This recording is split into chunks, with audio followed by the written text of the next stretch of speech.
Self-publishing is expensive, but it definitely doesn't have to be, and that's what I want to talk about today. I want to give you guys some tips when it comes to what you should be spending on self-publishing and specifically what you can do to save money when you're self-publishing your book. In my opinion, there are 4 big things that'll cut into your costs of self-publishing the most.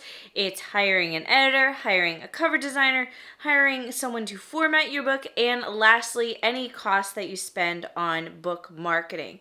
We're going to be discussing what you can do to save money while still accomplishing those things in a professional manner. Hello everyone, my name is Mandy Lynn. I'm an author, book cover designer, and the creator of the Book Launch Planner series, and I make weekly videos on the business of being an author. So if that sounds like something you're interested in, make sure to subscribe and hit the bell notification icon so you never miss a new upload.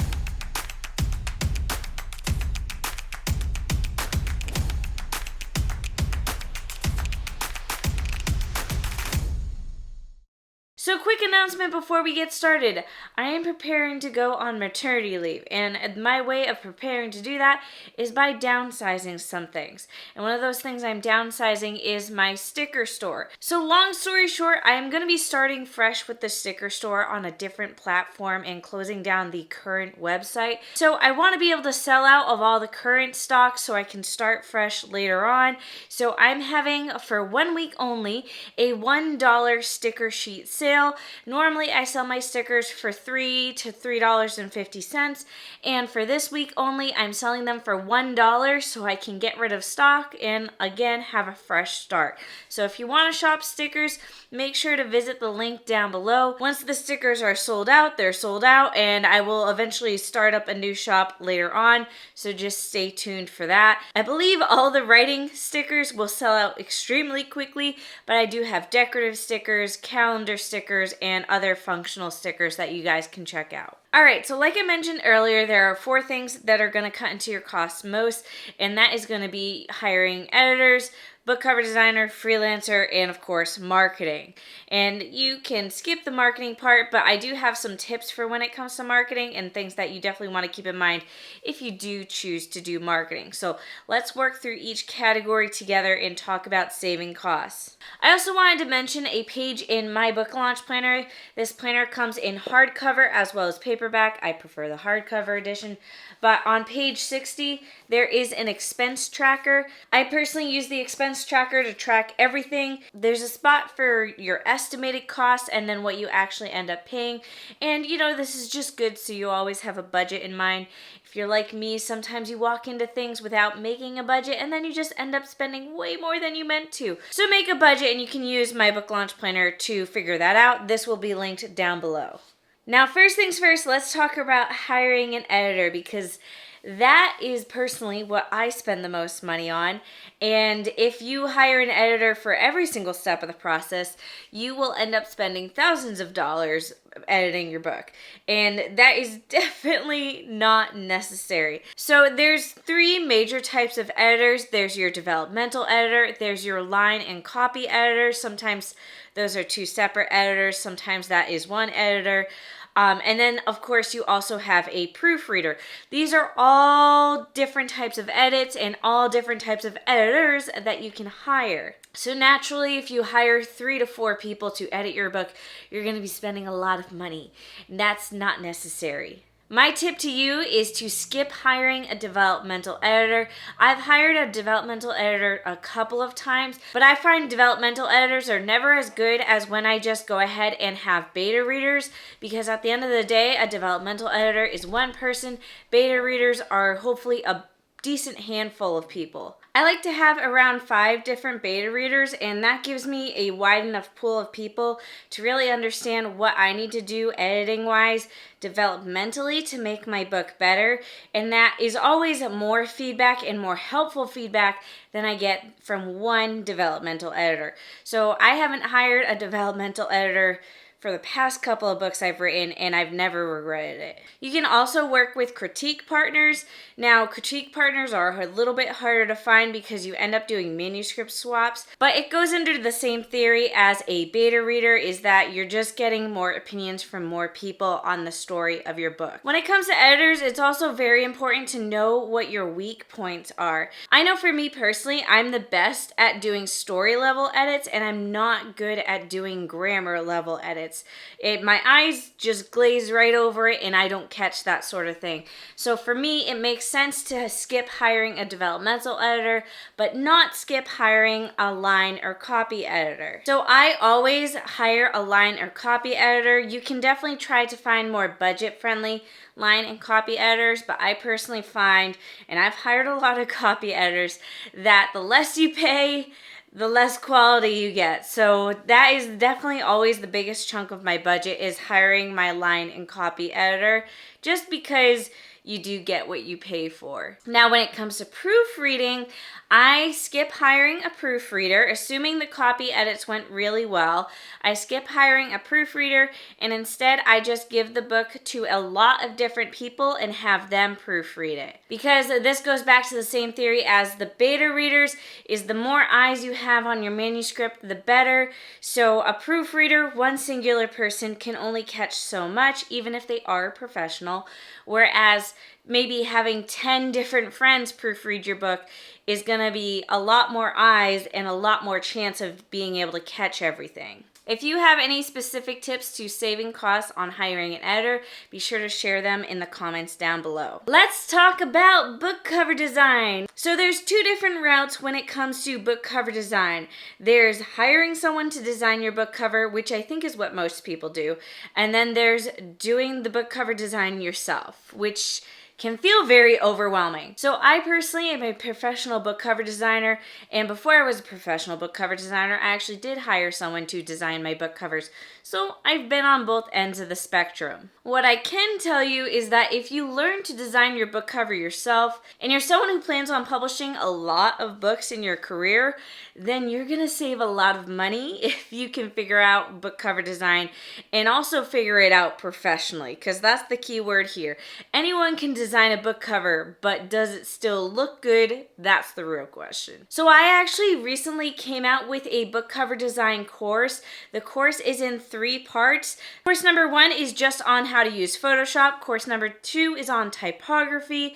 And then course number 3 is the photo manipulation side of Photoshop to do book cover design. So when you take all 3 courses together, you should learn all the skills you need to be able to design your own book covers. So if you can design your own book covers, this can be a huge savings expense for you. Because yes, you have to pay to take the course, and yes, you have to pay for the Photoshop software and for whatever stock photos you use.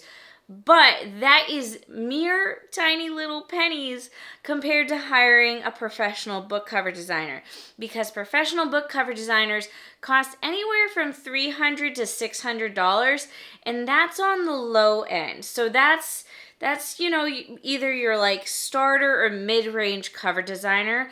And then the more experienced a cover designer gets, the more their prices are gonna really hike up very quickly, and the more you're gonna pay for one book cover. So if you're an author who plans on publishing 1 or 2 books a year, gosh, that ends up being a lot of money. So if you can figure out how to design your own book covers, that's why it's hugely beneficial, especially in the long run. Now, I will let you guys know that in celebration of releasing my book cover design course, I'm doing a cover design kickoff event, and this is basically me guiding you guys through the courses. So each week I'm going to be talking about all the content within the courses on social media, and then also on the private Facebook group that's just for students, I'm going to be doing live streams to answer questions. So if you're someone who wants to take the courses but maybe wants a little more guidance and reassurance, now is the best time to sign up so you can take part in the cover design kickoff event and kind of be guided through the different lessons and be able to ask any questions as they come up during the live streams. And again, these live streams are for students only that are in the private Facebook group for the course. So I will leave info down below for the event as well as for all the courses, so you can go ahead and click on the course landing pages and learn more about them. The course is designed for beginners in mind, so if you're someone who's never used Photoshop before, the idea is that you take the first Photoshop course, you learn the basics of Photoshop, then you learn the basics of typography, and then you move on to actually designing a book cover from start to finish. Now, of course, you can also hire someone to design your book covers for you. Like I said, this can be very costly, but you can definitely find more affordable cover designers out there as well. Just know that if they are more affordable, it means they're more towards the beginning of their cover design career. So it may be one of those situations where you pay what you get. So if you pay $50 to $100 for a cover, it's gonna look like a cheaper cover. Whereas if you pay a couple $100 for a book cover, it's gonna look way more professional, clean, and hopefully eye-catching. No matter what you do, make sure you understand book cover design and what makes a book cover work and what makes it not work. Because even when you hire a professional, if you insist on getting your cover designed one way, the professional is going to do what you want them to do, even if that means that it might not be the best design for that genre of the book. Because at the end of the day, the genre is everything, and you want that clearly communicated in the cover. All right, let's move on to book formatting. This is something that I actually have a pretty strong opinion on, and that's that if you can, do your book formatting yourself. You can definitely hire people to format your book. I am a book formatter. I've formatted dozens, maybe even hundreds of books at this point, and I strongly believe that if you are techie enough to be able to figure out how to use formatting software, please format your book yourself. Not only will you save money, but it will be so much easier for you as well. And the reason I say this is because if you're someone who likes to constantly update typos or update the front and end matter of your book, it's gonna be a pain to do that when you hire someone else to format your book. Because if you hire someone else to format your book, whenever you have to update typos, you have to contact the book formatter and have them update it. And usually, if you're constantly updating your manuscript, the book formatter will end up charging you every single time you need an update made, which is just more money. So if you can, put it on your little author bucket list to learn how to format your books yourself. And then again, if you're someone who plans on publishing a bunch of books, if you learn how to format your book yourself, then that's another cost that you save every single time you publish a book. Now, how do you format your book yourself? Well, there's a bunch of different ways. My first recommendation is, for the love of God, please do not use Microsoft Word to format your book. Microsoft Word is not made to format books. It's not user-friendly in that sense. Please just don't do it.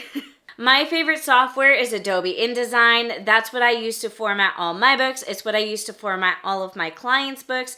It allows you to format for print and for ebook. I highly recommend it. It's a professional software. It has a little bit of a learning curve, just like any Adobe software does.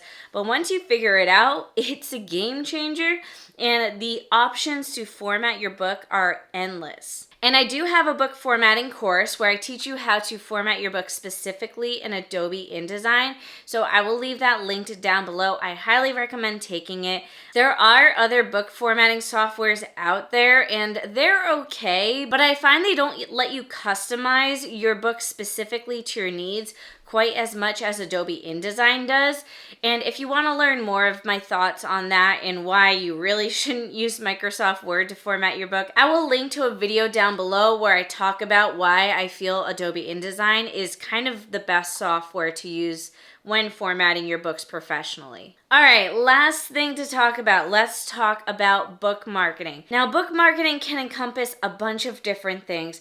It could be your pre-order campaign. It could be ads that you pay for. It could be newsletter features that you pay for. And that's really what we're talking about here. We're talking about any sort of marketing that you have to pay to do. When you are paying to market your book in any way, shape, or form, I want you to always ask what the ROI is. And ROI is return on investment. So if you're spending $100 to have your book featured in a newsletter, think to yourself, how many books do I have to sell just through this newsletter to be able to break even?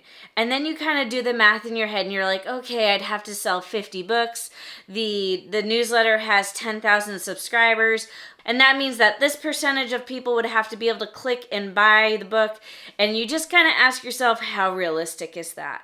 It can be really difficult to figure out return on investment, but it's something you need to really ask and consider every time you do paid marketing. And most importantly, if you sit down at the end of the day figuring out the budget for self-publishing and you realize you don't have a budget to do any paid marketing, then don't do it. If you don't have a budget, then don't do paid marketing, because there's this thing called organic marketing, and organic marketing, in my opinion, is more effective and it's also free. So organic marketing is doing stuff like content marketing, like this YouTube channel is technically content marketing, doing marketing on social media where you just talk about your book. It could be your author website, it could be your author newsletter, all those different things. So if you want to learn more about organic marketing, I highly recommend checking out the Marketing for Authors book series. The books that specifically talk more about organic marketing is How Your Book Sells Itself, Grow Your Author Platform, and Secrets to Selling Books on Social Media. Then if you want to learn more about paid marketing options or just all marketing in general, definitely check out Book Sales That Multiply and plan a profitable book launch. And really, just check out the entire book series because they are all super helpful, especially if you have no idea where to start when it comes to book marketing. All right, those are all my tips for saving money when it comes to self-publishing your book. If you have additional tips that you want to share, please let me know in the comments down below. Otherwise, I'll see you all in the next video.